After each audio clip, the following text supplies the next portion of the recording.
Hi மக்களே வணக்கம். இன்னைக்கு நம்ம வந்து ஒரு விஷயம் பார்க்க போறோம். அது என்னன்னாக்கி, ரொம்ப நாள் இல்ல, நேத்து நடந்த ஒரு சம்பவம். நான் வந்து துணி தச்சுக்கிட்டு இருந்தேன். ஓகேங்களா? ஒரு ஒரு 3 மணி அந்த சமயம் இருக்கும்னு நெனைக்கிறேன். ஆ ஒரு ஃபோன் கால் வந்துச்சு. அது வந்து எப்படி வந்துன்னா, இப்போ ட்ரூ காலர்ல நமக்கு யார் ஃபோன் பண்றாங்க, அது ஏர்டெல் அப்படின்னு சொல்லி போட்டு என்னெல்லாமோ போட்டு வந்துச்சு. ஓகே, என்னடா ரீசார்ஜ் பண்ண நாளாவிட்டா? இப்ப தானே ரீசார்ஜ் பண்ணணும். எவ்வளோ நாள் தான் ஆகுது? நான் பொதுவா இந்த தெரியாத காலெல்லாம் அட்டெண்ட் பண்ண மாட்டேன். அது இது ஏர்டெல்ன்னு போட்டு வந்தோனே எடுமாட்டேன். கூடுதலும் சொல்றதுக்கு என்ன, ஏன்னா நம்ம ரீசார்ஜ் பண்ணுறதுக்காக தானே அவங்க கால் பண்ணுவாங்க. அதனால நான் அத ஒரு அறிவிப்பு முன்னக்கூட்டியே ரீசார்ஜ் இது முடிய போகுது, சீக்கிரம் பண்ணுங்க அப்படிங்கிறது மாதிரி ஒரு அறிவிப்பு அப்படின்னு சொல்லிட்டு நான் அத அதிகமா எடுக்க மாட்டேன். நேற்று வந்து ரீசார்ஜ் பண்ணி ஒரு 10, 15 நாளைக்குள்ள தானே இருக்கும். எதுக்குன்னு கால் வருது அப்படின்னு சொல்லிட்டு எடுத்தேன். அப்போ அவங்க சொன்னாங்க, "நாங்க சென்னையிலேருந்து பேசுறோம்." ஒரு லேடியாட்டம் பேசிச்சு. "சென்னையிலேருந்து பேசுறோம். அது உங்களுக்கு வந்து ஒரு ஆண்ட்ராய்டு ஃபோனா?" ஏதோ ஒரு ஃபோனு. அந்த இந்த ஃபோனு தான். அது அதாவது டச் மொபைல் வந்து அப்படின்னு தான் சொல்லி சொன்னாவ. அத நான் வந்து என்னன்னு கேட்கும்போது சொன்னாங்க.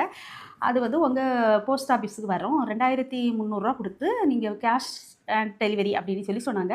குடுத்து வாங்கிக்கங்க அப்படின்ன மாரி சொன்னாங்க. அதால அப்ப நான் சொன்னேன், அது 7000 சம்திங் மதிப்புள்ள மொபைல் அப்படின்னு. அதால நான் கேட்குறேன், என்னடா நான் எனக்கு தர்றதுக்கு நான் அப்படி என்னத்த செஞ்சுட்டோம்? நீங்க எதுக்கு அப்படி குடுக்குறீங்க? அப்படின்ன மாரி கேட்டேன். அது உங்களுக்கு ஆஃபர்ல வந்திருக்கு. அதால எனக்கு மண்டை கொடச்சல் ஆயிட்டு. என்னடா ஆஃபர்ல வருவா? அப்படின்ட்டு நீங்க அது பார்சல் வாங்குன அப்புறம் நீங்க குடுத்தா போதும் காசு அந்த மாரி. குடுத்துட்டு அந்த காச குடுத்து நம்ம அத வாங்குற மாரி அப்படின்னு சொல்லி சொன்னாங்க.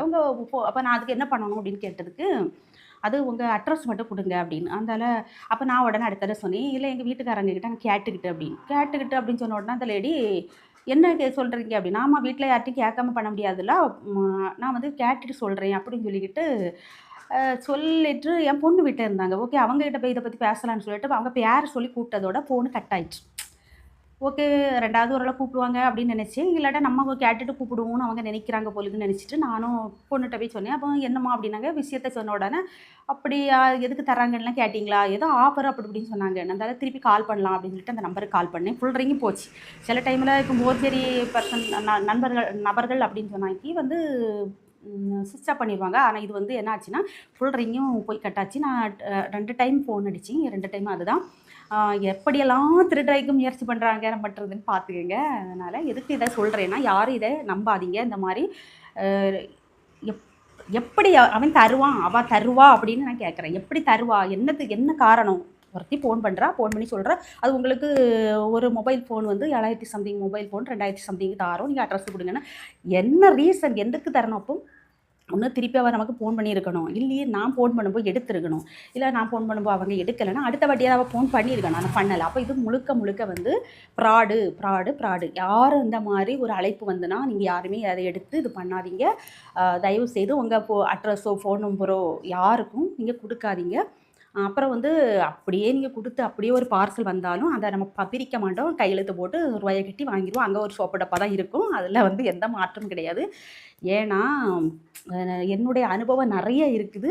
அ நேற்று நடந்த அந்த சம்பவத்த மட்டும் நான் சொல்றேன். இத பத்தி என்னென்ன அனுபவங்கள் உங்களுக்கு இருக்குன்னு யாரோ கமெண்ட்ல கேட்டீங்கன்னா, கண்டிப்பா நான் அடுத்த வீடியோவில சொல்லுவேன். ஏன்னா, நாங்கலாம் நெறைய ஏமாந்துருக்கோம். நம்மளுடைய அந்த ஒரு எப்படி சொல்ல, நம்முடைய ஒரு சூழ்நிலைகள அவங்க பயன்படுத்தி நம்மள ஏமாத்துறாங்க அப்படின்னு கூட சொல்லலாம். அதனால அடுத்த நீங்க கேட்டீங்கன்னா உடனே வீடியோ போடுவேன். நாங்க எப்படியெல்லாம் ஏமாந்தோம், எவ்வளோ ரூவாலாம் தோத்தோம் அப்படின்னு. இல்ல கொஞ்சம் லேட் ஆட்டு நான் எப்போ மைண்ட் அளவுல ரெடி ஆகுறேனோ அப்போ கண்டிப்பா போடுவேன். அ ஓகேங்களா? யாரும் தயவு செய்து இந்த மாரி பொங்கால நம்பி ஏமாந்துராதீங்க. இதுதான் நான் இன்னைக்கு உங்களுக்கு சொல்ல வந்த விஷயம். ஓகேவா?